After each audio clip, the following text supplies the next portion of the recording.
జీవ పరిణామ సిద్ధాంతాన్ని మరి చార్లెస్ డార్విన్ రూపొందించి మరి మానవుడు కోతుల నుంచి మరి సృష్టించబడ్డాడని, కాలక్రమేణా మరి ఆది మానవుడు రూపాంతరము చెందాడు అని మరి జీవ పరిణామ సిద్ధాంతం మనకు తెలియజేస్తూ ఉన్నది.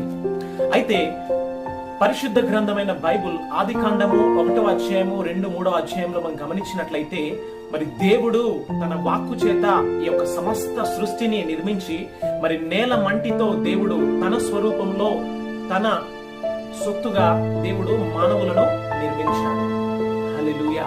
కనుక అధికారి అయిన దేవుడు, నిన్ను నిర్మించిన నీ సృష్టికర్త అయిన దేవుడు మరి యొక్క సమయంలో నీతో మాట్లాడుతూ ఉంటూ ఉండగా ఆ అద్వితీయ సత్య దేవుణ్ణి నీ హృదయమందు చేర్చుకొని మరి పాపము నుంచి మరి నిత్య నరకాగ్ని నుంచి తప్పించబడి తన నిత్య రాజ్యంలోనికి నీవు నడిపించబడుదువుగాక.